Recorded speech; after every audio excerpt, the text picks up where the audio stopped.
जगदीश त्रिवेदी के बिल्कुल नए वीडियोस के लिए सर्च करें Jagdish Trivedi official YouTube channel. Search करें, लाइक करें, फॉरवर्ड करें और हाँ, सब्सक्राइब करना ना भूलें।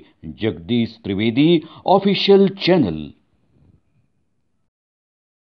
રવિવારનું રંજન આ કાર્યક્રમ નિહાળી રહેલા તમામ મુરબ્બીઓ, માતાઓ, ભાઈઓ, બહેનો અને ભૂલકાઓને આપના મિત્ર જગદીશ ત્રિવેદીના સહર્ષ નમસ્કાર।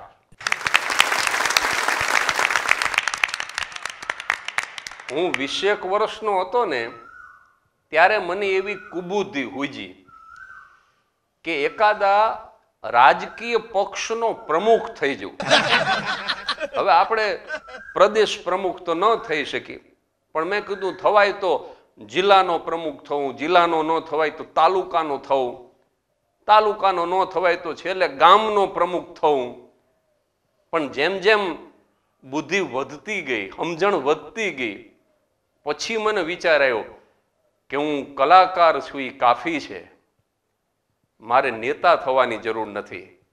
કારણ કે નેતા છે ને એ તો મંદિર અને મસ્જિદ બનાવે, અમે કલાકારો તો સંસ્કૃતિની વાતો કરીને મુલ્ક બનાવે।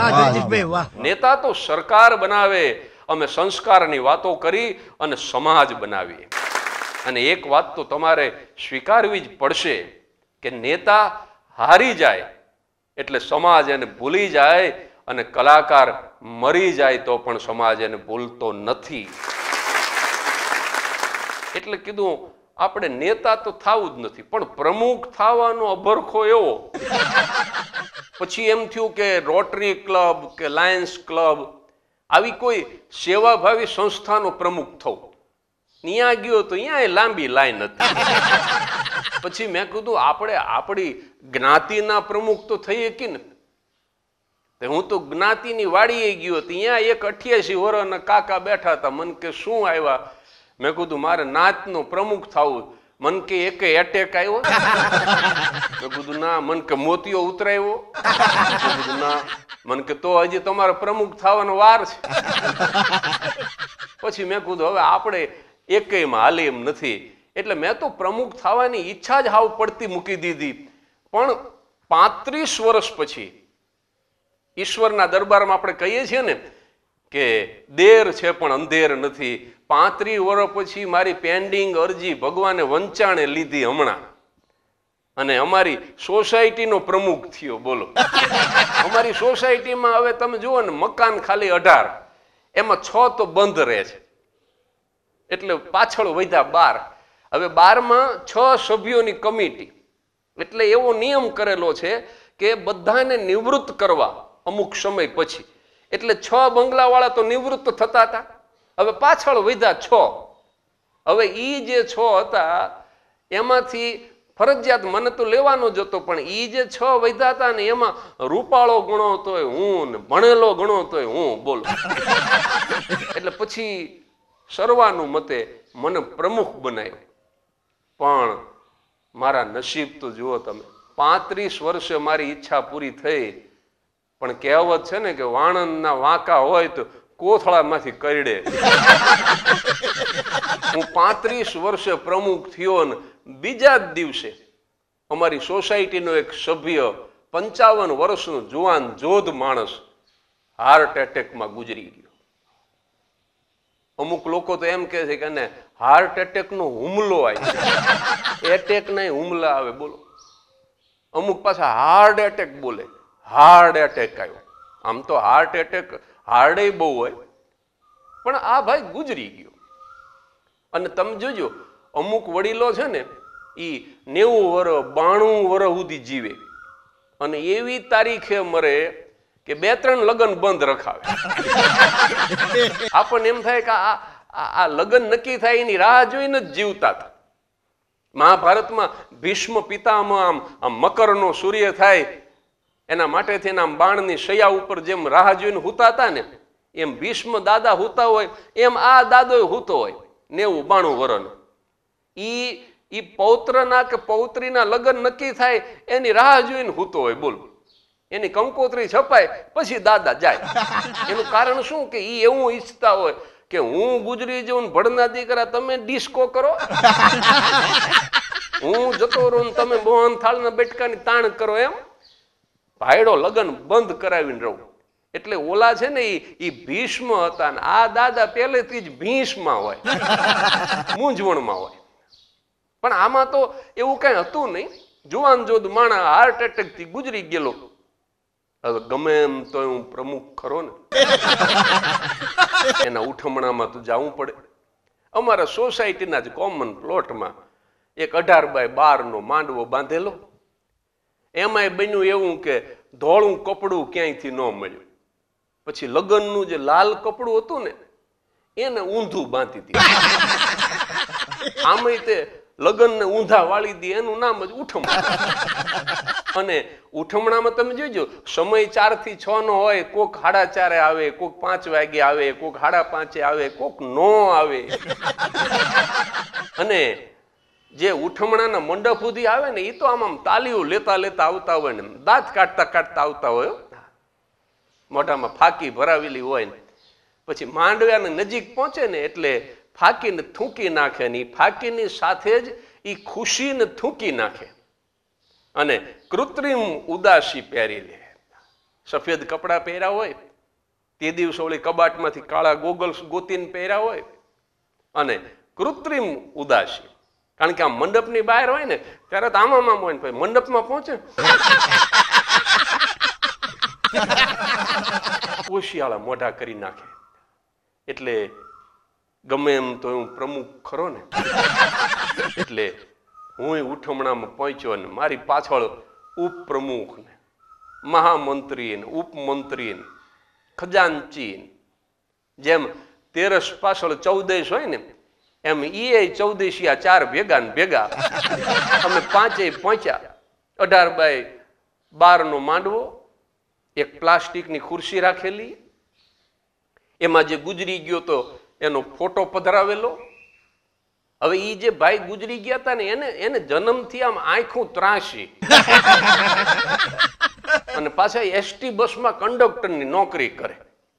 એટલે એ આમ ટિકિટ કાપીને પોતાની સીટ ઉપર બેસીને એકાદ પેસેન્જરને પૂછે ને કે તમે ટિકિટ લીધી? તો 4-5 જણા જવાબ આપે કે હા લીધી લીધી લીધી. પડઘા પડતા એવું લાગે. કારણ કે 4-5 જણા સામે જોતો હોય એવી દ્રષ્ટિ એની. પણ હવે તો ટેકનોલોજીનો જમાનો એટલે એનો છોકરો કોમ્પ્યુટરમાં જઈને બાપાની સીધી આંખ વાળો ફોટો કરાય આવ્યો. એક આખી જિંદગી બાપાએ ભલે આમ ત્રાસી આંખથી દુનિયાને જોઈ પણ એમના બેસણાની અંદર કોણ કોણ આવ્યું છે ને એ તો પપ્પા આમ સીધી આંખથી જોવે એટલા માટે સીધી આંખ કરાવી નાખી. એટલે સીધી આંખ વાળો ફોટો પધરાવેલો ને એને હાર પહેરાવેલો ને એક બટેકું કાપીને મૂકેલો ને એની અંદર અગરબત્તી 3-4 ભરાવેલી. પાછી જગજીત સિંહની કેસેટ ધીમી ધીમી વાગ્યો, હે રામ હે રામ. અને આ જે ગુજરી ગયો તો ને એનો નાનો ભાઈ પાછો જન્મથી ગાંડો, નરાતાર ગાંડો. તે તો એના ભાઈના ઉઠમણામાં બેઠો તો પણ એને તો એમ જ કે ભાઈના લગ્નમાં હું જાનમાં આવ્યો. એ તો પાછો જગજીત સિંહની હારો હાર ગાય પણ એ પાછો આમ રાજી થતો હતો તો ગાય, તું હી હો માતા તું હી પિતા હો, તું હી હો માતા તું હી પિતા હો, તું હી હો રાધા કા શ્યામ. એના બાપાએ ફેરવીને ફડાકો માર્યો, હે રામ હે રામ હે રામ. તો ગંભીર થઈ ગયો ગાંડો. એક નાની એવી થપ્પડ વાગે ને ગાંડો ડાયો થઈ જાય. આ ઇલેક્ટ્રિકના શોક એટલે આપે કે એમાં તો કેટલું બધું ડાપણ આવી જતું હોય છે. આવી રીતે બેસણું શરૂ થયું ને ગમે એમ તો એમ પ્રમુખ ખરો. શોક સંદેશો લખ્યો. પ્રમુખ થયા પછી પહેલું કામ કર્યું શોક સંદેશો લખવાનો. એ શોક સંદેશો એક કવરમાં મૂકીને આગળ હું પાછળ 4 જણા અમારા કમિટી વાળા ખુરશીની બાજુમાં જ યુવાન અને વિધવા ભાભી બેઠા હતા. ગમે એમ તો હું પ્રમુખ ખરો. એટલે મેં જઈને કીધું કે જય શ્રી કૃષ્ણ ભાભી. એટલે ભાભી મને કે જય શ્રી કૃષ્ણ. મને જોયો ને ભાભીએ પોક મૂક્યો અને એમને રોતા જોયા ને પછી તો હું રોવા જેવો થઈ ગયો અને આશ્વાસન તો આપવું પડે, કારણ કે ગમે એમ તો હું પ્રમુખ ખરો ને. એટલે મેં આશ્વાસન આપ્યું. મેં કીધું ભાભી રોશો નહીં, હવે થવાનું હતું એ થઈ ગયું, આપણા હાથની વાત થોડી છે. એટલે રોતા રોતા મને કે આપણા હાથની વાત હોત તો તું 4-5 વર્ષ વહેલો નો જતો રહ્યો હોત. આ એને 4-5 વર્ષ મોડું લાગ્યું. બોલો. પછી મેં કીધું કે હવે ભલે મોડો તો મોડો, પણ ભાભી જતો તો રહ્યો મારો ભાઈ, હવે શું કામ રોવો છો? એટલે રોતા રોતા મને કે નવું ફિલ્મ બહાર પડે ને પહેલા જ દિવસે શુક્રવારે 3 થી 6 ના શોમાં તમારા ભાઈ છે ને બ્લેકની ટિકિટ લઈને મને ફિલ્મ જોવા લઈ જાય. હવે આમ અધવચ્ચે મૂકીને જતા રહ્યા. તમારા ભાઈ વગર હવે મને મૂવી જોવા મૂવીને કોણ લઈ જાય? ગમે એમ તો હું પ્રમુખ ખરો. મેં કીધું ભાભી રોશો નહીં, હું ઘરે આવીશ ને તો આપણે ચોરી ચોરી ચૂપકે ચૂપકે જોવા જઈશું. મને કે એ નહીં, સલમાન ખાન નું રાધે. અરે મેં કીધું રાધે જોઈશું, પણ ચોરી ચોરી ચૂપકે ચૂપકે જોઈશું. મને કે કેમ? મેં કીધું અમારા ભાઈ તો જતા રહ્યા, પણ હવે હું પ્રમુખ થયો છું ને તો 2-4 વર્ષ કાઢી નાખું, પ્રેસિડેન્ટશીપ ભોગવીને પછી જવું. મેં ફિલ્મ જોવાની હા પાડીને ડબલ અવાજમાં બીજી પોક મૂકી હું ભાભીએ. મેં કીધું ભાભી હવે શું કામ રોવો છો?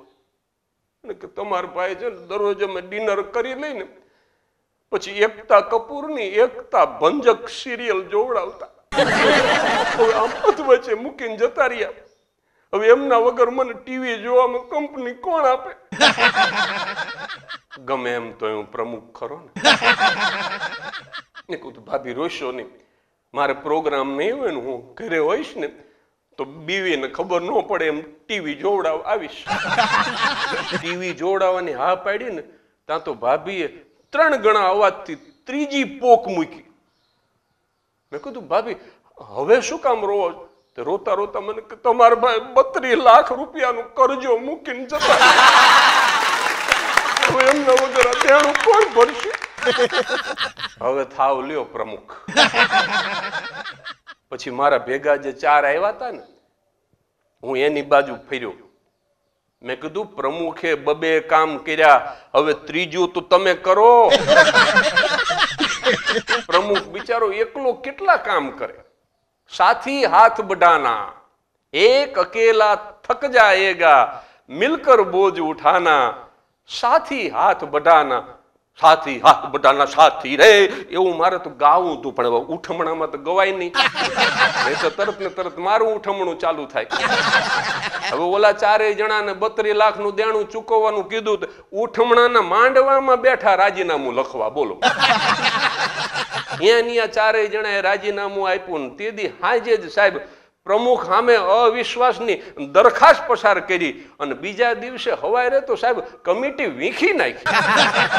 ખાલી 24 કલાક હું પ્રમુખ રહ્યો, એમાં 2 કામ કર્યા. એક શોક સંદેશો લખ્યો અને અમારા જ સોસાયટીના સભ્યોનું ઉઠમણું એટેન્ડ કર્યું. એટલે સાહેબ પ્રમુખ થવાનું સુખ જો જીવનમાં ન હોય તો 35 વર્ષે પ્રમુખ થાવ તો પણ તમે સુખ ન ભોગવી શકો. આવું જ લગ્નનું છે. લ્યો,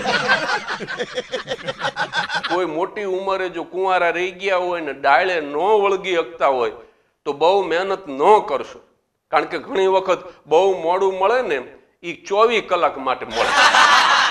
આવી જ કોઈ મજાની વાત લઈ અને આવતા રવિવારે ફરી હસાવવા માટે હાજર થઈ જઈશ રાત્રે બરાબર 9 વાગે. ત્યાં સુધી હસતા રહેજો અને હા, નિરોગી રહેજો.